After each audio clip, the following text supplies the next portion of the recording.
अब हम लोग पढ़ेंगे oscillations of a loaded spring. एक स्प्रिंग को हम लोग यूज करेंगे और उससे हम लोग करेंगे, देखेंगे ऑसिलेशंस क्या होता है। ऑल्दो हमने इसको पढ़ लिया है, फिर भी थोड़ा सा कुछ एक इंपॉर्टेंट चीज है, मैं एक दो चीज को रिपीट कर देता हूँ क्लास में बार बार, इसीलिए ताकि वो आपके दिमाग में छप जाए, आपको पता भी नहीं चलेगा। आप बीच में ऐसा लगता होगा कि सर तो एक ही चीज बार घुमा घुमा के पढ़ा रहे हैं, तो पर वो इंपॉर्टेंट चीज होती है, इसलिए आपके दिमाग में छापना जरूरी होता है, ठीक है।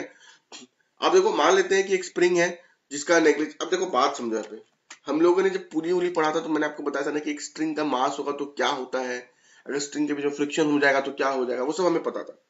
लेकिन जब भी किसी का नेग्लिजिबल मास हो जाए तो हमारी कोई टेंशन नहीं होती, मेरे को प्रॉब्लम नहीं होता, और हम लोग जनरली हमेशा नेग्लिजिबल मास लेके ही पढ़ाई करते हैं।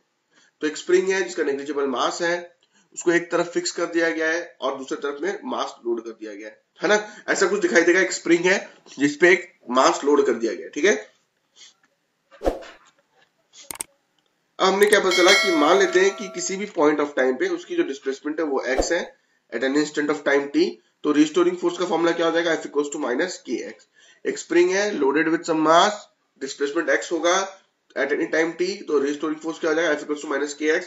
हमने 50 बार इस चीज को पढ़ लिया। देखो यहाँ पे ये इसकी जीरो जो है वो मीन पोजीशन होगी, minus A is the maximum on the left side and x equals to plus is the maximum on the right side. तो according to Newton law of motion क्या होगा, अगर स्प्रिंग ऐसे दौड़ रही है तो मास इक्वल्स टू एक्सेलरेशन हो जाएगा।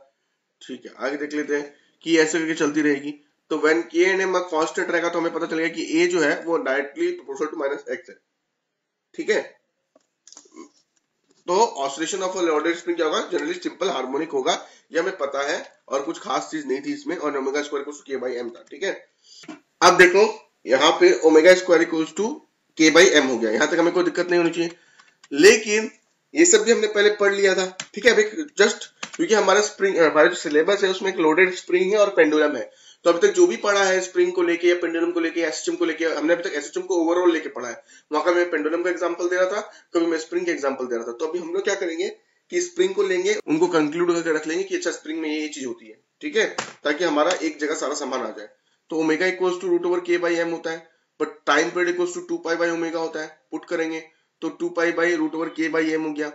t इक्वल्स टू 2, देख लो मैं लिख देता हूं, t equals to 2 pi root over k by m है ना, तो ये उल्टा हो जाएगा m बाई k हो जाएगा, तो देखो यहाँ पे ये लिख दिया, ठीक है। फ्रीक्वेंसी इक्वल्स टू क्या हो जाएगी, 1 बाई t हो जाएगी, 1 बाई टाइम पीरियड हो जाएगा, यानी कि हमारा आ जाएगा ये जो m बाई k है ये ठीक उल्टा हो जाएगा। या फिर आप ऐसे भी कर सकते हो कि n equals to 1 by T, 1 by T मतलब ओमेगा अपॉन 2 पाई हो जाएगा, तो ओमेगा अपॉन 2 पाई हो जाएगा, क्योंकि 1 बाई 2 पाई, और ओमेगा का मतलब क्या था दोस्तों, रूट ओवर k बाई, तो root over k by m।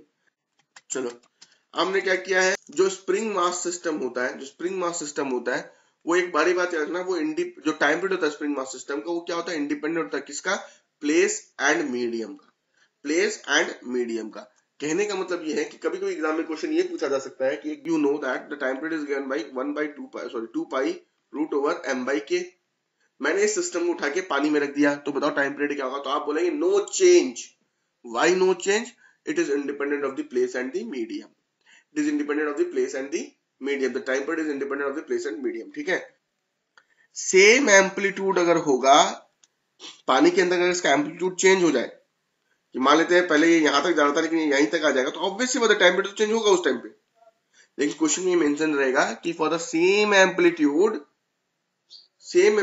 तो टाइम चेंज नहीं होगा, ठीक है, क्योंकि उसको वहां से यहां तक आने में उतना ही टाइम लगने वाला है।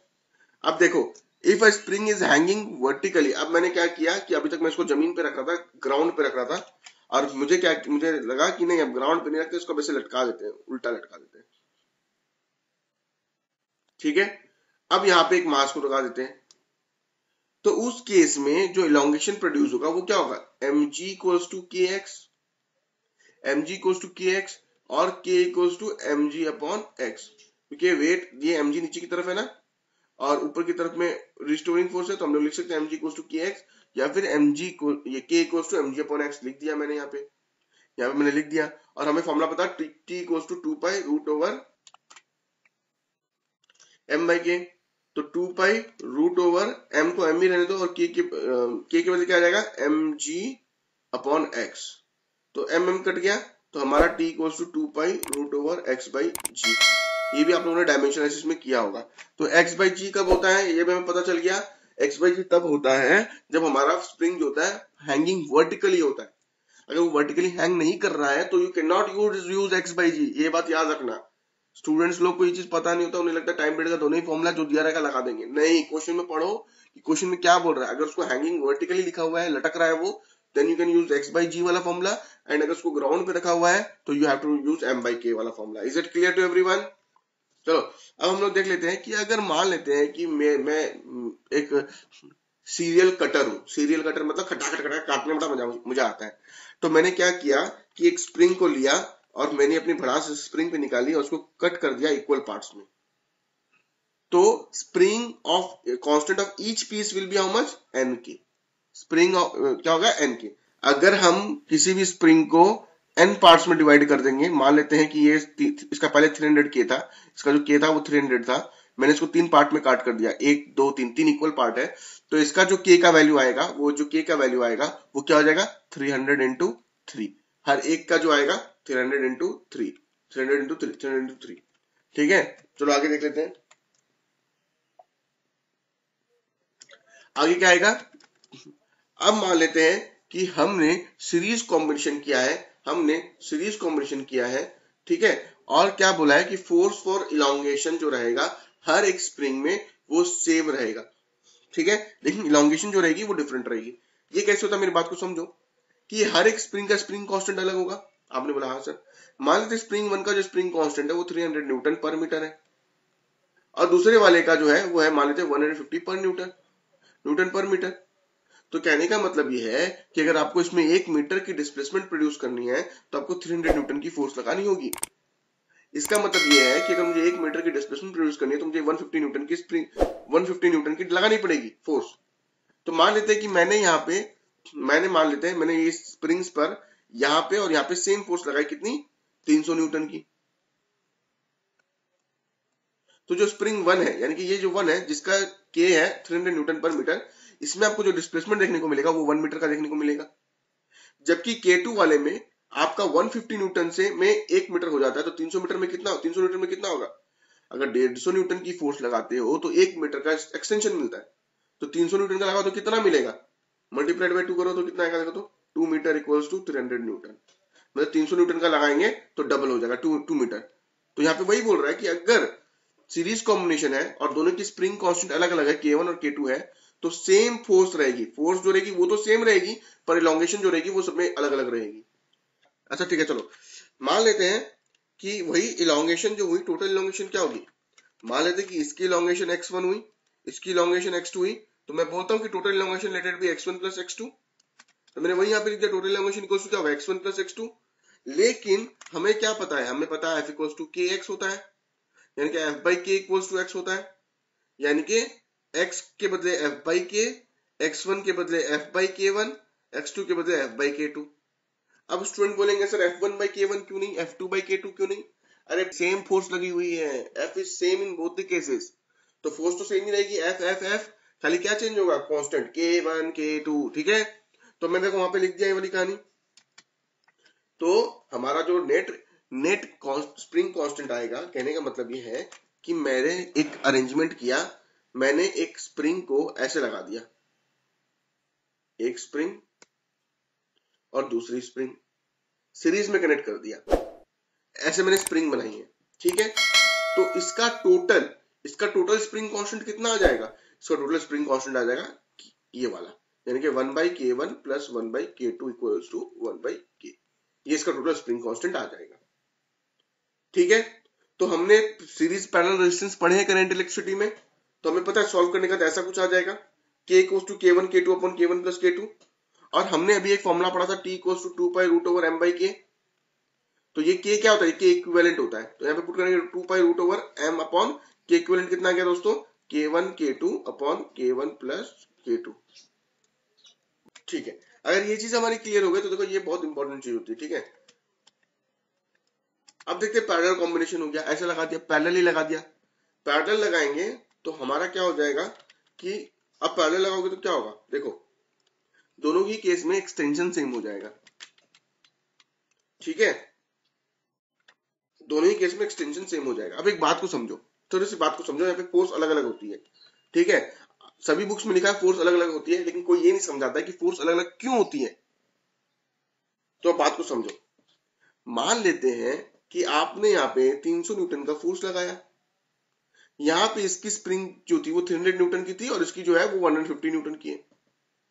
तो जैसे कि मैंने अभी आपको बताया कि 150 न्यूटन वाले में 1 मीटर का आ जाएगा और इसमें आपका अलग अलग आ जाएगा, है ना। इसमें आपको क्या आ जाएगा, अलग अलग आ जाएगा। असलियत में क्या होना चाहिए था कि ये जो थी ये 1 मीटर एक्सटेंड होती और ये आपकी 2 मीटर एक्सटेंड हो जाती, तो ये कुछ ऐसा दिखाई देगा। लेकिन असलियत में ऐसा नहीं होता है, असलियत में ऐसा नहीं होता है। और इसी की वजह से, क्योंकि हमारा एक्सटेंशन इस केस में सेम हो जाता है, एक्सटेंशन इस केस में हमारा सेम हो जाता है, इसी की वजह से हमारी फोर्स इक्वल करनी पड़ती है। अगर ये ऐसा दिखाएगा तो मतलब क्या होगा कि आपने जो 300 न्यूटन है यहाँ पे कुछ फोर्स लगा और यहाँ पे कुछ अलग फोर्स लगा, ठीक है।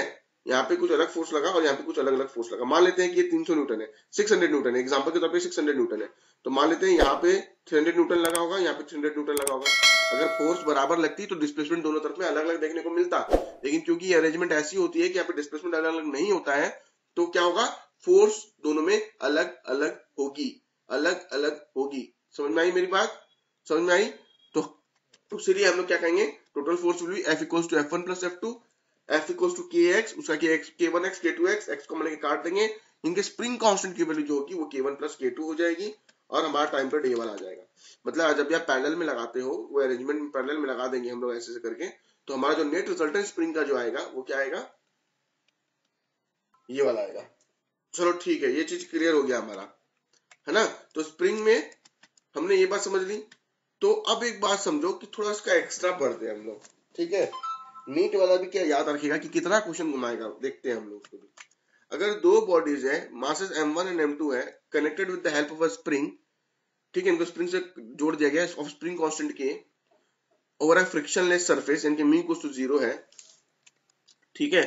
तो यहाँ पे जो नेट मास होता है ना, उसको भी हम लोग इस तरह से लिख सकते हैं 1/m equals to 1/m1 plus 1/m2। तो जो इक्विवेलेंट मास आएगा वो आपका m1 m2 by m1 plus m2 आ सकता है। इनके टाइम पीरियड हमारा ये वाला हो जाएगा। ये क्वेश्चन शायद ही कोई बुक में दिया हुआ है, ठीक ठीक है। तो ऐसा क्वेश्चन शायद कोई बुक में नहीं दिया हुआ है, लेकिन कोई कोचिंग इंस्टीट्यूट के मटेरियल्स में जरूर मिल जाएगा, शायद आपके वाले में भी मिल जाए, ठीक है। तो हमें ये चीज, तो ये वाला हमारा कहानी आ गया, ये वाला कहानी आ गया और ये वाला कहानी आ गया। यहाँ तक हमें कोई दिक्कत नहीं होगी। T equals 2 pi root over, this is the extreme level where NEET can go, extreme level where NEET can go, ठीक है। आसान सी चीज है, लेकिन अगर एग्जाम में आ जाएगी तो टफ हो जाएगी। लेकिन हमें छोटा सा चीज पढ़ लिया और हमने अपने मार्क्स सिक्योर कर लिया। अब नीट भी क्या करेगा, पूछ भाई पूछ, कहां से पूछेगा पूछ, हम भी देखते तुमको, ठीक है। लेकिन एक और चीज देख लेते हैं, ये शायद सब बुक में मिल जाता है कि दो स्प्रिंग्स हैं, टू स्प्रिंग्स हैं जो ऑसिलेट कर रही है with time periods T1 and T2। दो स्प्रिंग्स हैं जो ऑसिलेट कर रही है with time period T1 and T2 और उनको हमने कनेक्ट कर दिया है सीरीज में। सीरीज में मतलब ऐसे। तो उनका जो टाइम पीरियड रहेगा उसका फॉर्मूला क्या रहेगा, ये वाला T equals to root over T1 square plus T2 square, ठीक है। ये आपको याद रखना है। अगर उनको पैरेलल में कनेक्ट कर दिया जाए, अगर उनको पैरेलल में कनेक्ट कर दिया जाए, पैरेलल में देख लो यहाँ तक, पैरेलल में इस तरह से कनेक्ट कर दिया जाए तो उसका फॉर्मूला हो जाएगा ये वाला, ठीक है। तो ये कुछ इंपॉर्टेंट पॉइंट्स हैं, ये सबसे क्वेश्चन आने के चांसेस बहुत कम होते हैं, लेकिन अगर आ जाएंगे तो आपको मजा आ जाएगा, क्योंकि ये बहुत बच्चे नहीं कर पाएंगे। और वहीं आपको एक प्लस पॉइंट मिल जाएगा, प्लस पॉइंट नहीं मिलेगा आपको, +4 मिल जाएगा, ठीक है। तो although you will be in a race where you can, आप आगे बढ़ सकते हो। तो देखो मेरे से जितना हो सकता था मैंने स्प्रिंग का जितना भी होता है 4-5 बुक मिला के, कहाँ से मुझे खुद को नहीं पता मैंने कहाँ से क्या क्या मिला के डाला है। तो जहां तक मुझे लगता है ये मटेरियल अनफ होता है इतना, और अगर आपके कुछ यहीं पे अगर अलग अलग मिल जाए तो उसको भी कर सकते, कोई दिक्कत नहीं है। पर होपफुली इतना पढ़ने के बाद आई थिंक ये जितना आज तक पढ़ा है एसएम के मैक्सिमम क्वेश्चन आपसे बन जाएंगे। अब हमारा सिर्फ पेंडुलम बचा हुआ है। अभी तक हम लोगों ने जो पढ़ा है वो क्लास वाला चीज आप लोगों को अच्छे से समझ में आ चुका है, और अभी हमें क्या करने बाकी है, एक पेंडुलम वाला टॉपिक बचा है एंड क्वेश्चन बचे हुए। तो आई थिंक उसके बाद एसएचएम हमारा परफेक्ट हो जाएगा, उसके बाद एसएचएम हमारा परफेक्ट हो जाएगा, ठीक है।